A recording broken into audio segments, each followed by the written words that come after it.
Good morning. This is the Blaine's World webcast that can be found each week on Facebook, YouTube, and LinkedIn. You can also listen in on Spotify or Apple Podcasts, and you can get more information and listen to previous shows on our website, which is behind me, blainesworld.net. I'm your host, Blaine Greenfield, and I'm here in my Zoom studio in lovely downtown Fairview, North Carolina. Each week, we focus on positive news and information about people and organizations in both Western North Carolina and throughout the country. And toward that end, it's my pleasure to introduce two artists in the area, and they are Shela Anmuth and Kevin Andrew. Shela. I'll wake up, Shela. I could start this again, but we'll just continue as is. It's live. It's live webcast, so we'll just go as is. Shela, sorry about that. I know Shela and Kevin Andrew. And where are we, Kevin? We're taping this. You're located where? We are in our gallery studio located in the River Arch District in Asheville, North Carolina. It's just south of downtown Asheville by about 10 minutes. Okay, what's really cool, we're going to get in just a little bit of walking tour of the gallery, which I'm kind of looking forward to. But let me ask you this, in terms of the gallery, so this is something also open to the public as well, is that correct? That's correct. But it's also, you were telling me off the air, it's also a working gallery of sorts. Explain that, if you would. That's what makes Asheville really unique, is that you have these spaces where they're working studio spaces, but also gallery spaces, and they're open to the public. So what that means is folks can create. So as an artist, I can create my work here. My door's open. Anyone off the street can come in and say hi. And they can also purchase artwork directly from me. So no commission cuts, no overhead, no middle people. The individuals are directly interacting with the artists. And why there are places like this around the world, but what makes it work so well in Asheville is just the high volume of people visiting every day. I mean, there's millions of people that come here every year. And so you can have a lot of artists who are really making a full-time living with this model. Let me ask you, Shela, in terms of people walking in, do you enjoy that when you're doing artwork? Do you enjoy having people watch you? Actually, I do. This has kind of worked for me, this model. Kevin and I met when we were both over at the Asheville Gallery of Art downtown, which is a co-op. It is the oldest art gallery in Asheville, and it's a lovely gallery. There's about 30 artists. However, it's only a gallery. You can't really work there. So I would staff there once a month. It was a requirement. But I enjoy being here and also talking to the public and also being productive, you know, on those days I'm productive. So this has really worked for me. Now, do sometimes, folks, do you have sometimes all four artists working at the same time? Does that happen? Sometimes, yeah. Okay. And so what is it that, Kevin, people set their own schedules, or that any given time, somebody, at least one artist will be there? Is that how it works? Part of everyone's commitment is that they'll be here 2 days a week at a minimum from 11 to 4, Monday to Saturday. So my goal for the gallery studio space is to be open Monday through Saturday, 11 to 4 at a minimum. Most weekdays, if my kids aren't sick, my nanny's not sick, there's no holidays, or my wife's not, whatever, if the stars all align perfectly, which is about 50% chance success every day, Okay. I'm here from 8:30 to 4:30, Monday to Friday. What's really cool, a lot of overlap, and we have a lot of coverage, and that's really critical for the success of the space. and so at the time you're being productive, also you're working as an artist when people aren't in the studio. Is that what happens? Yes. And I usually, if I'm here, I have the door open to the public, but most folks don't start showing up until after 10. Let's talk a little bit about your respective backgrounds. And I know a little bit about Shela's, but it's kind of really cool in that I knew Shela in another life. He did something completely different than art. And so I'm curious, Shela, you can mention your other work and how you got into art, if you would. Well, I mean, I've kind of always been into art. My major at college I was an art major. I'm not going to say that really led anywhere, but it's just a reflection of the fact that I've always had kind of an artistic impulse. But as you know, I've had a 35-year career doing something else, which has been the source of my adult, income. I would say I got much more serious about this during the pandemic. And I had actually built an art studio in my house a couple of years before that, probably around 2018. And then, of course, when we had that lockdown, a lot of us started, it was really a tough time for a lot of people. And then for some people, it was sort of like the impetus to do something we maybe didn't have time for. For me, it was art. So I did online courses, I painted at home. I mean, that little art studio was really my, it was my sanctuary. So then I had a lot of art, and what am I going to do with all this art? And I got into the Asheville Gallery of Art, which was, I think, July of 2021 or 22, maybe it's 22. Anyway, I was there for a year and I enjoyed it. And I really endorse everybody to go down and see that gallery. There are wonderful artists there. And then, while I was there, Kevin had this vision for a gallery, an art space, and a working gallery, and approached me. Sort of approached me, and I don't know. I thought about it overnight, and I felt like, yeah, I really want to do this. So now I'm here, and I'm making art, and I've sold art, to people walking in off the street. Strangers, yeah, we were just talking about that this morning. The best thing is when you can sell your art to strangers, not your family and friends who support you anyway. No. Are you still doing the other business as well? Yeah, that's still my source of income, and actually it's something that I still enjoy. By the way, we can mention it. We don't have to hide it. So that's so impressed with you. Okay, so I have sold long-term care insurance and we've had this conversation, right, you and I and Cynthia, because you're very much a believer in this, and you've had it for years. Unfortunately, I didn't sell it to you. Right, it was before you, right? But it is something that I still very much believe in, and I enjoy, and so I'm kind of doing this and that, and it's fine. I don't feel overwhelmed whatsoever. Now, do you still do the artwork at home as well? Not so much. Okay. I mean, the way that I have organized it is I have my current medium that I enjoy here, and that is coal wax medium and oil. And then at home, I have my acrylic material. So I've kind of got them separated, which is nice. I can work at home, and I will. But I'm a little more committed to this space and this medium, and I'll talk about that in a bit. Okay, and we'll see it too. Yes. But Kevin, the same kind of question. So I don't know the first time we've met. How long have you been an artist? I've loved art my entire life. I actually wanted to go to school for art, but my dad told me, I don't want you to live in my basement your whole life. Go do something different. I grew up in Northeast Ohio, a very sheltered, normal, wonderful life, but was not exposed to creatives or entrepreneurs or anyone that was not on the normal track, if you will. So got an undergraduate degree in civil engineering, got a master's in structural engineering, had my dream job in Chicago designing skyscrapers, and I hated it. Saw the president in this corner office who's been there for 30 or 25 years. And it's like, I do not want this. What am I doing? So with some self-reflection, my wife and I moved down to Charlotte, got a job in IT consulting, doing project management, process improvement stuff, because I was trained to be very analytical and I can play well with others. So I was doing okay in corporate America with that skill set. But I've always been a creative at heart and just been pushing against it because it was never deemed a worthy investment of time and energy. I'm not producing widgets, not being productive enough by being an artist was the notion, or at least the narrative I had in my head. As a kid, did you enjoy art, or did you take art classes as a kid? Oh yeah. Yeah, I was always drawing. I mean, I'd watch TV, but I always be on the floor, on my stomach.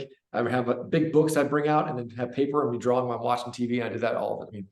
And I did, in high school, I did a lot of graffiti. most of it legal, if you will. But I like that medium and the instant gratification of all the vibrancy and the color. It's just a bear to deal with. It gets everywhere. It smells. It's toxic. It's really weather specific and blows up. Anyway, I'm also heavily influenced from Art Nouveau, which is this style that was late 1800s, early 1900s in Europe, and really big, flowy, organic flowers and outlines, and people's faces were like big outlines around them. So all that now is very much reflective in my work. So when did you decide to become? That. Sorry, I just couldn't. No, I'm interested. When did you decide to become a full-time artist? I had a business. So after doing IT project management work for 3 years, I quit all that and started a co-working space in Charlotte. And we were focused on community building and empowerment. And we did that in 2015, started with 20 members at just shy of 5,000 square feet. And over the course of 6 years, had about 4 employees, 450 some members, and 30,000 square feet. We expanded like 5 times in this large building and sold it to a competitor 2 Mays ago. So about a year and a half ago, 2 years ago at this point. And we moved to Asheville. We had a kid, all these things happened. And it was just a lot of soul searching at that point of how can I truly make a difference and what is my purpose? And everything continually led back to creating art. And so I read this book called The Artist's Way. I didn't do it fully I didn't do the whole thing, but I cheated, but I went through it. And one part of the book says, verbally say to the universe what you want to do and commit to it. And then, but once you say that, get ready for all these opportunities and doors to open. And if you don't follow through on them, they might never present themselves again. And I was like, okay, whatever. So I'm like, universe, I'm going to be a full-time artist. What do you fucking got for me? And I was just being a little kitschy, but I can't swear. Sorry. No, this is not on radio, so it's cool. Go ahead. And just being a little kitschy about it because I didn't think much about it. But before I knew it, I was able to get in a very coveted, difficult studio space in Wedge Studios. The stars aligned. Artists were leaving to go open up their own larger gallery space. So I was able to, and that really changed my life and my trajectory very quickly. My wife and I chatted about it, and she's like, "Why don't you try it for 6 months and see what happens? I mean, what's the worst that could? At least you can give it a go." My wife does work full time. She loves her gig, and so it gave me a lot of flexibility to pursue my passions and my dream. And it's been wild since. What led you to start your own gallery?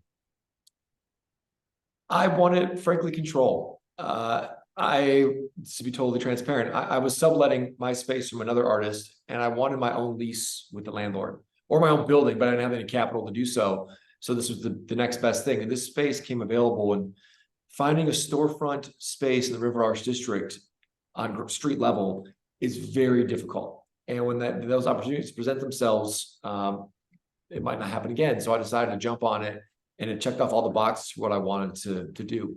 So I was at Wedge for not quite a year, and then moved here in August. And what's very exciting, you were telling me off the air that it can be seen from street level, which I think is really cool. So you're walking along, you can see the studio. When you opened it in August, was the model that you were going to have 3 other artists to work with? I was playing around with what I could do and what was realistic, and how to design the space. I was thinking anywhere from 2 to 4, depending on what I could do, because it's not a huge space. And frankly, I think some of the studio spaces are not massive, but they work for how we create. So I did a couple different iterations, designing what I think would fly, and finally settled on this, what we have now. And like my spot, I realized after I've been in here for a couple months, when I create a large painting, I just have to stand back like 20 to 30 feet to get the full perspective and composition of it. And the way I designed my space, I couldn't do that. I was basically bumping into all the wall. So I had to have the guys who built our walls here come in and add some extra removal 2x4s to make an extra fake wall, so I could temporarily hang out on that when I'm painting to get the perspective I needed. So it was not perfect iteration from day one for me. But it's what it is. And what's really cool, we talked about this, is that I think he can now give us an actual tour of the place, because we can talk about it. But I love the painting choice in the background, but I'd love to actually have a tour of the place. I think we're going to do this, at least initially. Sheila's going to be our tour guide, and Kevin, you're going to do the camera work? Let's do it. Okay, Tour's then $5. exactly. And then when we switch, we'll have you talk about your stuff, Sheila, do the camera work. Kevin. Let's start with Kevin. Let's start with your. You sure? Okay. Sure. Are we at Kevin's spot now? So we'll give you the whole, just a quick Yeah. rotation of, can you see yourself? Yeah. So I'm just gonna go. Great, perfect. Yeah. Right. And well, I think, since you're here, why don't I hold this and you talk about your work? Okay. It's great. Shela, you have a new career then. So your next career, you're going to be a videographer here as well. Oh, I have to turn this around, right? Yeah, because unfortunately the camera's facing, yeah, now we're good. That's perfect. So a little bit more. There we go. Perfect. Perfect. This is my chaos corner. So we all kind of have our own corners of space. Everyone's free to do whatever they want with. I'm working currently on a large mural that's going to go outside on this building. And then all my paints are here. I like being by the front to see outside and what's going on out in the world. Now, Kevin, have you ever done a mural before? I've done murals with spray paint. Yes, I have done murals in the past, but nothing in the last 5 years. Okay, very cool. So my space is cleaner than usual. Usually it's a disaster. And then also how we design the space is that you have your work chaos space, but then you also have walls where you can display your work. So I have this wall and half of that wall is in front. So if I come there, how much of your work is on display? How many pieces, for example? Well, currently 1, 2, 3, 4, 5, at least 10 or 15 or so. Okay, very cool. It just depends. It's always evolving because we're selling work, and every week is a new shuffle stuff around, and so. But I can take this. Okay. Get you out of the way. And what's really cool, I guess, so the piece you're working on, is that what you do? You work on one piece at a time, or do you sometimes work on more than one piece at a time? Usually I work on one piece at a time now. I used to do multiple. If I'm working on like a large painting and I like the color composition, I might do like a little mini guide just to break up, just to have a little bit of fun and explore it, the color composition. But now, as of late, because I work with acrylics, I typically do one piece at a time because it dries so fast that I can focus on it. I'm not able to focus my energy and keep my color composition in check and just remember where I wanted to go with it if I'm doing too much stuff at one time. And the question I always ask creatives, and I'll ask you now, is okay, so I'm seeing some very colorful, beautiful looking stuff. Where do you get your ideas from? Oh man, how much time we got? I thought this was only 20 minutes, right? The Reader's Digest version. Okay, so every painting I do has some kind of underlying story, motivation, or therapy session. Some are way more in depth and complicated and nasty or lovely compared to others. It just depends on where I'm at, and I'm hoping and I'm banking that is part of this whole purpose of life, is to get it out into the world and see where it goes. I don't have the answer for you, but for example, this one was initially going to be called 3 months. I was starting the color composition. It was all about when my wife had to go back to work after 3 months of maternity leave with our second daughter. And so I was thinking about how the push-pull of wanting a career while wanting a family in America, how getting 3 months off in America is an amazing miracle, but compared to the rest of the developed world is dismal, and all of that was going into this painting. But as I'm going along and I'm doing the colors and I'm thinking about it, it started to evolve, and now the painting is now called What Have We Become? Because I was thinking how different we are today compared to where we were when we met each other 15 years ago, and how different we are now with children, and how much life has changed. And so then it's really evolved into, hopefully we're better versions of ourselves than we would have been, but I'm not always sure. And so there's a lot of that in this painting now. How long did it take you? This one took about a week. It was over multiple weeks because I did like the base layers and had some hiccups, but at actual painting time, I would say probably 4 days. Okay. Now, I've always wondered too, as an artist, is that something like, I ask writers this question, do you every day sit down and say, I'm going to paint for 2 hours, or give a specific amount of time you actually do painting? Oh, I wish. I'm all for forming a habit if I could. You can run, but you can't hide, Sheila. I would like to, I don't have the flexibility of a consistent routine that I wish I could. But I will say, I play the same song every time I start to create, just to get me in the right mindset. And I have learned that coming into my studio, starting in Wedge and now here, when I'm here, man, I can get creative right away. There's like no warm-up time. I don't need anything. I'm like ready to go. And there's always something I'm working on or working towards. So it's never a, what am I going to do today kind of scenario. And I guess God bless the kids, but I guess it's kind of nice to be able to work without a whole families running around every day and doing that. There's the thing. Yes. Are they budding artists as well, or how old are they?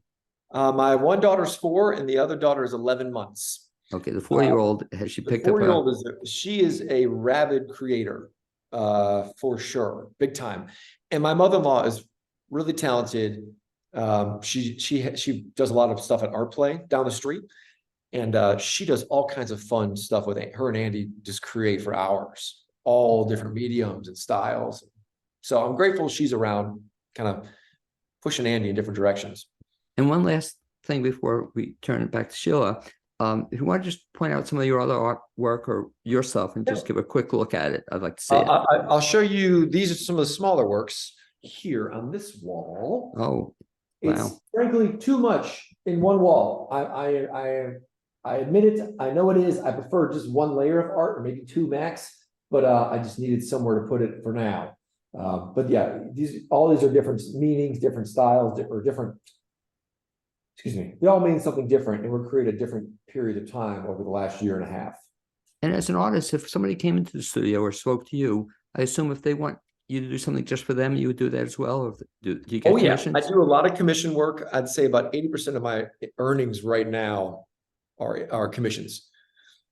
Okay. So if someone comes in and like, I've done commissions based off of rug colors, wallpaper colors, someone's feeling or a notion, or trying to mimic another painting of mine or someone else's paint. It's all over the map. But usually I start off with, if you want to do a commission, what do you want to feel when you look at that painting? And that usually takes people down a very interesting path of whether it's to a time when they're on vacation, they want a fancy landscape photo or picture of something their grandma did. It's all over the map. Before I let you go, let me just again have you recap. So the studio, name of the studio is again? It's called Kevin Andrew Gallery and Studio. Okay, and to find out more about it, see some of your work as well. You have a website or Facebook, LinkedIn? Easiest place to find me is creativekevin.com. Okay, and I'll talk about the studio and your artwork as well. And one thing to mention is that we are in the rehab film mechanic building, which is 109 Robert Street, literally across the road from the Wedge. Everyone pretty much knows where the Wedge galleries are. So if you cross the little traffic circle from the Wedge, there's the film mechanic building on the same side of the street. And also, by the way, Blaine, the Radical Hotel is next to us, which is the coolest, I think, the coolest hotel now in Asheville.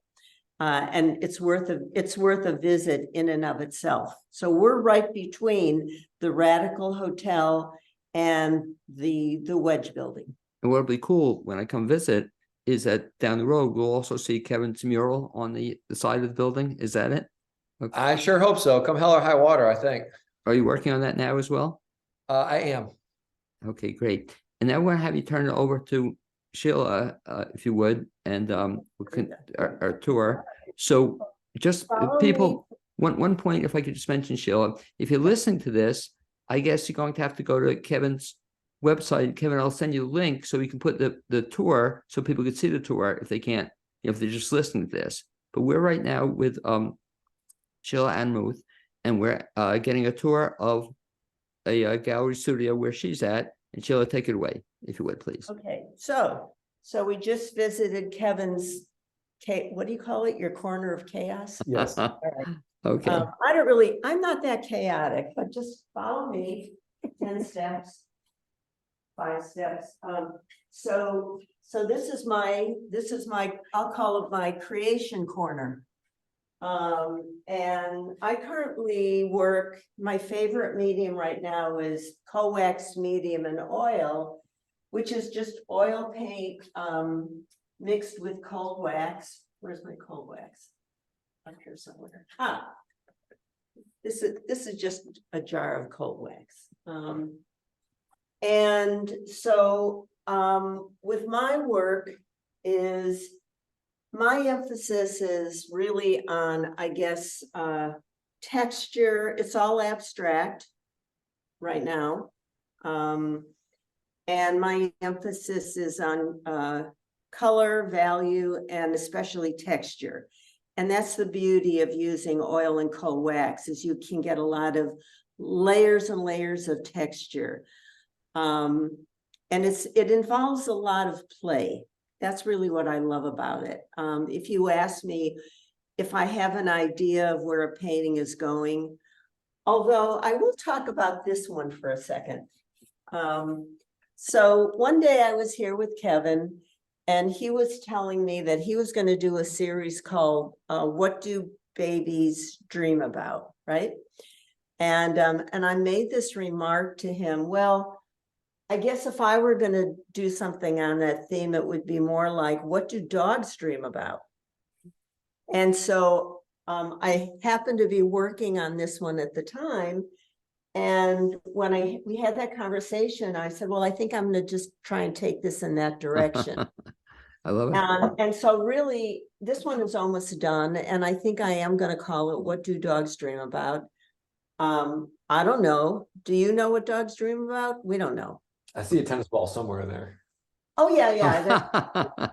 But Some little shapes in here, and but what a great title for a piece of artwork. Do you have dogs, Sheila? Uh-huh. Okay, so we should get their opinion too, see what Yep. they think about that. But I never thought about that, or a cat. I guess cats and dogs do dream, I guess, but They this do is- dream. Well, you can definitely, when dogs are dreaming. If you are, you don't have it, you have a cat. we have a right? cat, yeah. But I love the title. I love the concept. And, I can almost see it, Sheila, being one of a series of things, what a Yes. great concept. So I cut you off. It would look great in your home studio. Is that it? Okay. Our cat So- wouldn't like it. So we'll just kind of mosey on down, I guess, and this is my wall. And they all have tags with names. But the thing about working abstractly is, and I guess I'll speak for myself. I do the painting and then see what it evokes for me, and then I will name it something. You kind of have to name your paintings. So I'm not going to say my process is similar to Kevin's in terms of, I'm coming from some deep emotional well. It's just sort of, it comes out of play, and where does it want to take me? So I think I work the same way many abstract artists work. And then down here, I have a little bin where if I just have a day where I want to just literally play, I'll work on paper and maybe make a little collage. These are less expensive. They're just on paper, framed, matted and. Do you ever No. start the opposite of what you said? Do you ever start, do you have a title for a painting? Do you ever come up with a title first? Have you ever done that? No, except for What Do Dogs Dream About, as a result of that little, 2-minute conversation or whatever it was, but actually, no. Same thing too, Kevin. I'll just ask Kevin the same question. So Kevin, each of your pieces of art have a title to it? Is that how it works? Yes. Okay. And so do you do what Sheila does? You do the artwork and then come up with the title afterward? No, I always have a title first and a direction of where it's going. Sometimes the title changes and the direction changes, but there's always a starting point. Do you ever have it, they've done artwork and then finish it, and then after it's done, do you sometimes change the name? Does that ever happen? Yes. Okay. Honestly, sometimes I don't have a complete name at the beginning of my mind, but I know what the piece is going to be about and what I want it to make about. And then sometimes as I'm painting it, the name reveals itself over time. Interesting. And Sheila, back to you. Do you ever have the same thing too as you're doing artwork? Do you ever have, before you begin it, do you sometimes have a preconceived notion what it's going to look like?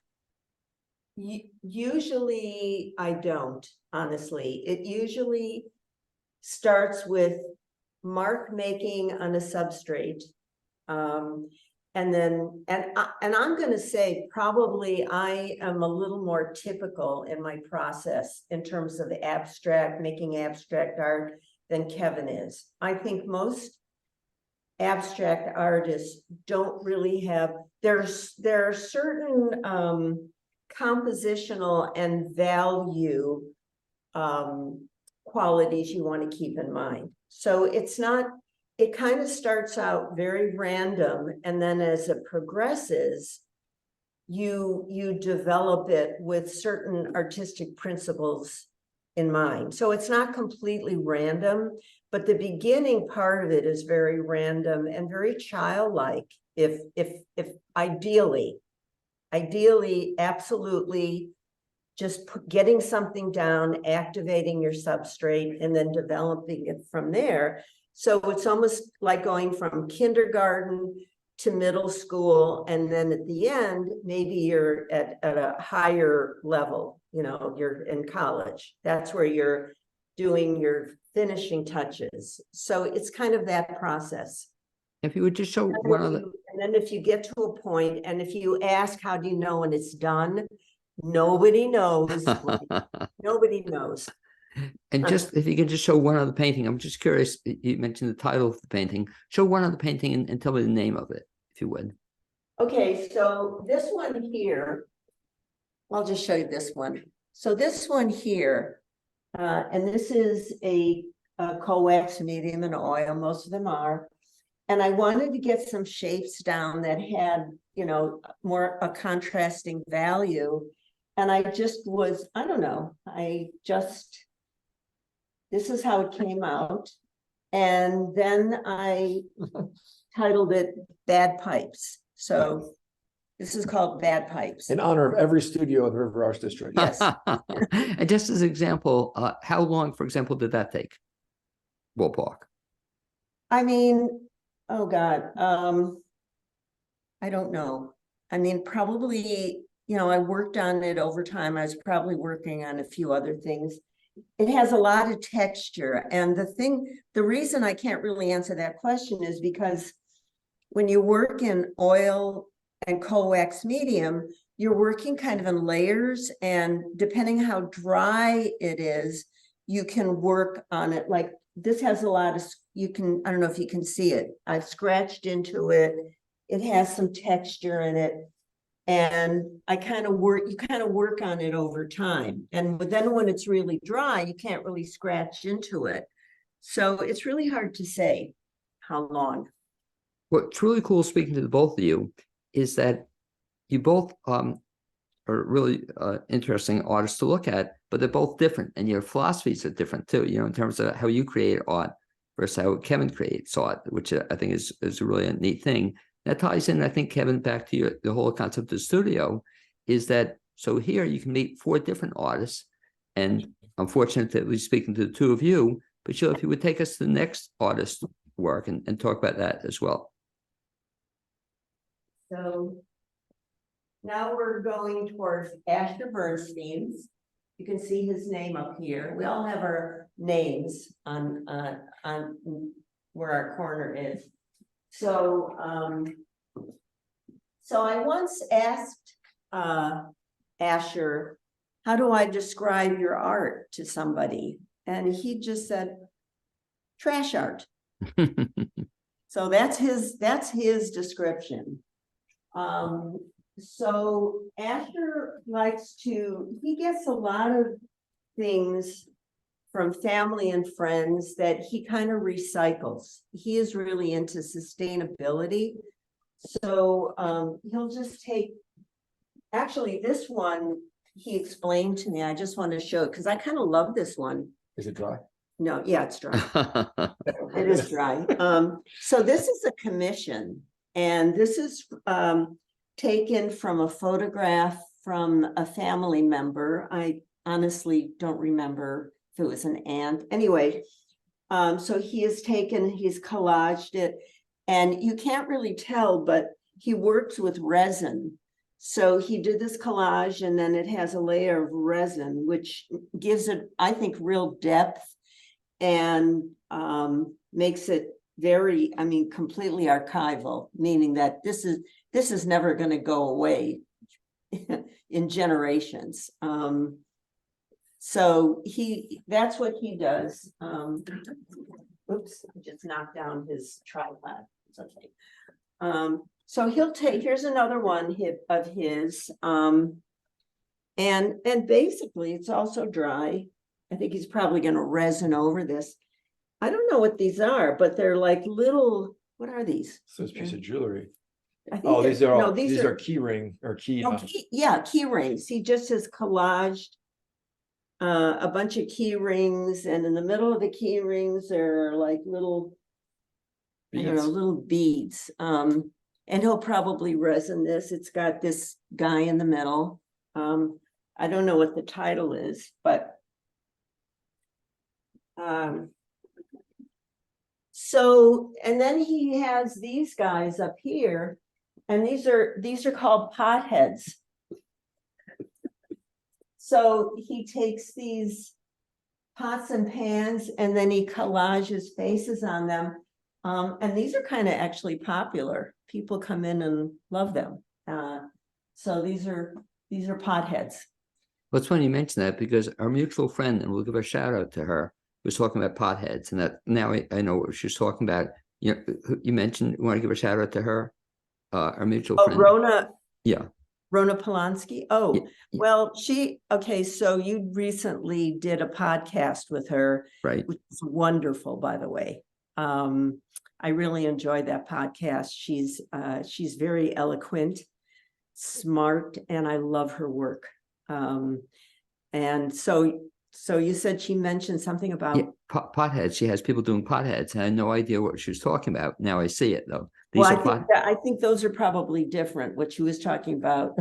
This I was wondering. Asher's potheads. Okay, so everybody can have their own potheads. Everyone can have their own potheads, absolutely. But is that I should know? Is that a term, pothead, an art term, or no? I mean, pothead generally, we all know what a pothead is. Well, no. So I'm looking for next time I speak to you folks, I'll then see Kevin's potheads or something, or I'll say your potheads. But Maybe. these are his potheads. And that's it. These are his. I mean, it's honestly, it's a visual pun, obviously, Right. because there are pots with faces. So it's his little visual pun. And what's so cool about his stuff and the whole studio is, boy, is his stuff eclectic. You know, it's like, yes. You know, like your stuff is kind of consistent. Kevin's is, but his stuff like looks all over the place, in a good way, you know. In a good way. Yeah. People, you know, when I'm in here, because sometimes it's just me, sometimes it's a couple of us, occasionally it's all four of us, but a lot of times it's just me in here. And people really come in and they look around, and I can hear them chuckle. Right. Well, looking and chuckling. So I'm even doing that as I'm looking at this tour. I'll have you take us to the one last artist you have in the studio is. So this is Brighton Kilgore. And by the way, but two lovely young men, and Kevin. So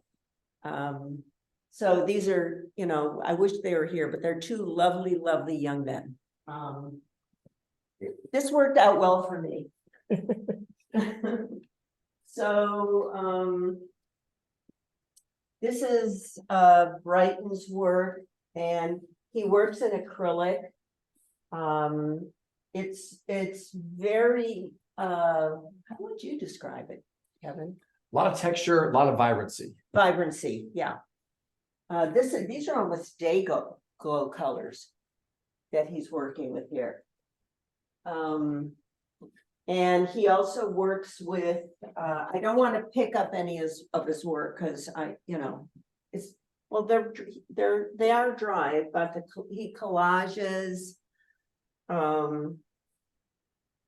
He works in acrylic, and also I would say eclectic. Looks just so against the wall, Kevin, you were kind of just take the camera against that wall so we could get a sense of this. And one it's kind of up top. I'm looking at the zebra. What's that all about? I don't know. Yeah, it's very it's, I'll just say eclectic. That's a good way to describe it. But how is it? Let me ask you, both of you, is that as an artist, is that a good experience or interesting experience to work with people different styles? And is that get Yes. your creative juices going, or How do you feel about that? Well, I'll give you one example. Let's kind of move down just back to my corner for 1 minute. So The space is not large, but you Yeah. kind of get the gist, you know. No, there's but I'm four saying, floors. Kevin, it feels large to me, but it looks it's so well organized. It just really looks cool. And it's like I said, unlike other studios I've been to, it doesn't feel like other studios. You know, you have the artwork on display, almost like a gallery, which is really nice. But then each artist, I love that they have their own special areas. and all spaces are exactly the same size. Yeah. In square footage. So hang on, I'm going to answer your question. I'm just going to grab one piece. So this is a little piece that I had. And the thing about Asher and Brighton is they both work with resin quite a bit. And I was very curious about resin. So I went over when Asher was here one day, I said to him, you know, I'd love to experiment with resin and just see how that works. And so I took this little piece and he poured resin on it. You can kind of see it, you know, it's a little shiny. And now I'm really interested in kind of learning more about resin. I have a few more pieces that I think would, you know, would be interesting with this. It's not easy to do a resin pour, but we did it and I watched him. And now Brighton is considered sort of the master at resin pouring. So he said, yeah, we'll next time I do a pour, we'll do another piece. So to answer your question, it's way, to me, more fun to be here with other working artists. I enjoy working in my studio, but there is a sense of not so much collaboration, but maybe inspiration. So let me ask you both this question then too. So Kevin, I'll ask you, and then I'll ask Sheila. So when you're doing artwork too, how do you determine the size, or what determines the size of a piece of art? So Sheila showed me a couple small and some larger. Do you determine that beforehand or during or after? How do you one thing I will let's go out into the hall for just 1 second. Okay, great. So this is the Film Mechanic building. The ground level at Street View is open to the public. There's a bunch of floors upstairs and there's 2 or 3 levels down below, and those are not open to the public. So we have I think we're in one of the better spots in the building for public access and exposure and everything else. Yeah, I mean, if you want to point it, there are working artists. There's two working artists on this floor. And then down there is a barber shop. And the barber shop is Party Central, by the way. They're awesome. But to answer your question, just 1 second here. So this piece here on the wall, this is the wall outside our studio. This is mine, and it's 30 by 30. It's kind of the largest one that I've done so far, and I hung it out here because what's constraining me right now, working larger, is it's not like we have all of the room in the world to hang stuff inside. So we can go inside now. That was just a little bonus to the tour and to answer your question. Well, thank you. But so I'll ask you kind of a final question here. You alluded to it, Sheila, and Kevin, you can address it too. Do you ever have, before you start the work you're working on, do you have in mind the actual size, or does it sometimes grow than from what you intended? Well, you know, I mean, if you start a piece, you're working with a substrate that is, you know, a certain size. And that's, for example, we're all going to do a piece for the what are we calling it? The RADA. Oh my God, what's it called? It's like, so RADA, the River Arts District Artists Group, is a nonprofit group that helps keep the district essentially unified, provides a voice for the artists. Nice. The visitor tourist experience much easier. There's like consistent signage. There's studio strolls on Saturdays. It just helps keep it I should say, I'm going to say more official and easier for people to get around and understand where to go and ultimately spend more money in buying art. We also, RADA helps provide a voice for the artists, for the city, for government and different entities that, for example, they were building a big hotel right down the street or apartment hotel combo, and they're going to shut off all Robert Street, which was a main artery for some of the buildings right there. And RADA basically got a whole bunch of artists to sign and made a big petition and said, look, at least make it one way at a minimum. Here's why it matters. And they did. And that wouldn't have happened if we didn't say anything. So it does make a difference where we're at. But sorry, where was I going with RADA though? Oh, and that RADA also publishes, and you've probably seen these, Blaine, if you've come down to the River Arts District, these wonderful directories of there's a couple of hundred artists in this organization. Over 300 now. Over 300.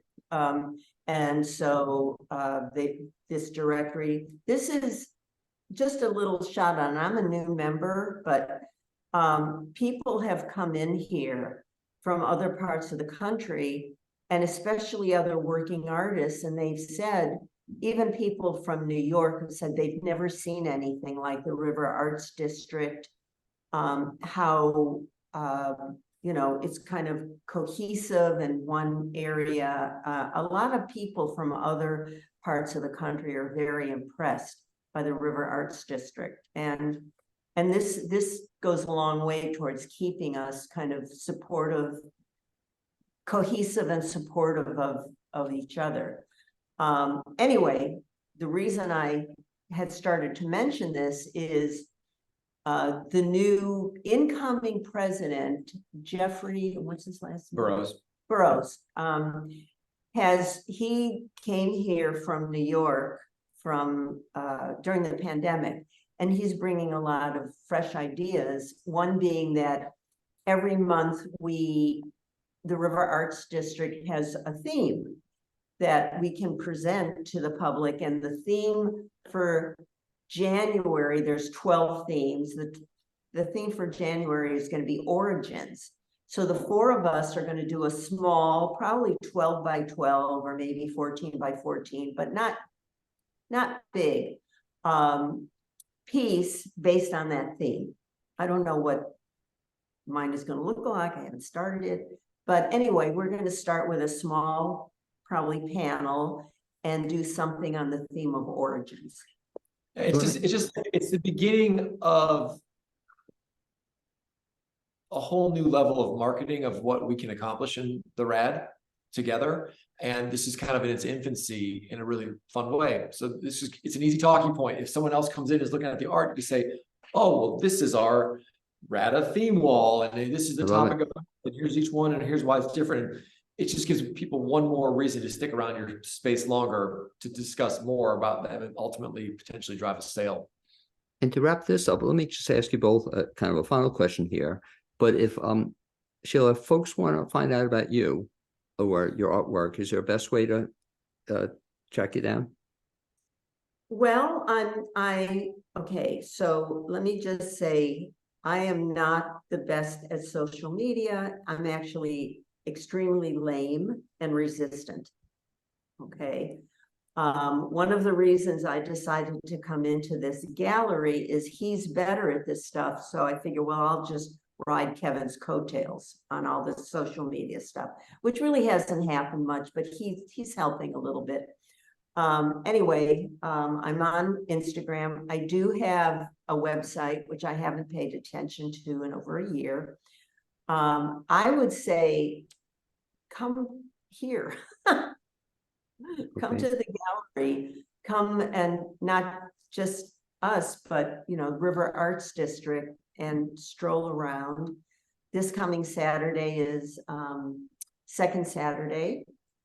So all of the galleries and studios will be open.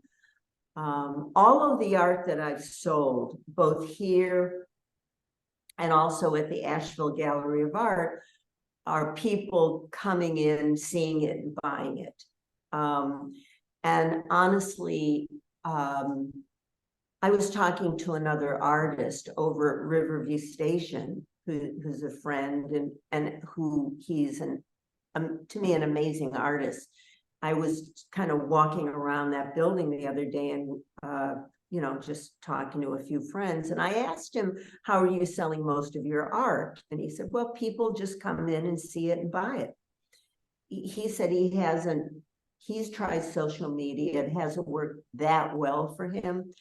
So, to answer your question, that just come here. And by the way, since you mentioned this person, give him a shout out. His name is? Jeff Snell. Okay, great. And Kevin, that since you're now the person running the gallery, same question. How do folks find both the gallery and your website, Instagram? Where do they find out about you? The easiest and quickest place would be creativekevin.com. creativekevin.com. That has all the social handles.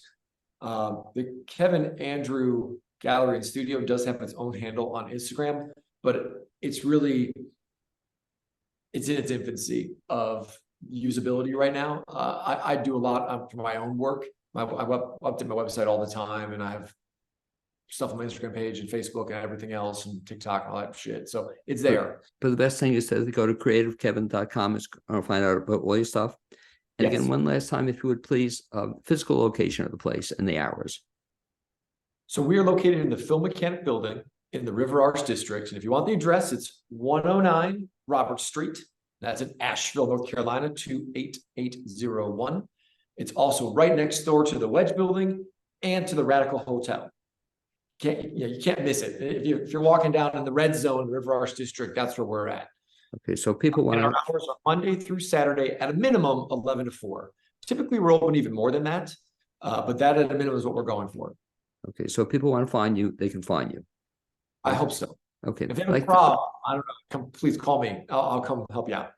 I'd like to thank Kevin Andrew and Shela Anmuth for being my guests on this edition of Blaine's World webcast. I'd also like to thank my producer, Cappy Fassetti, and hopefully we'll bump into the three of us at some point in time in the near future. Thanks, guys. Thank you. Thank you.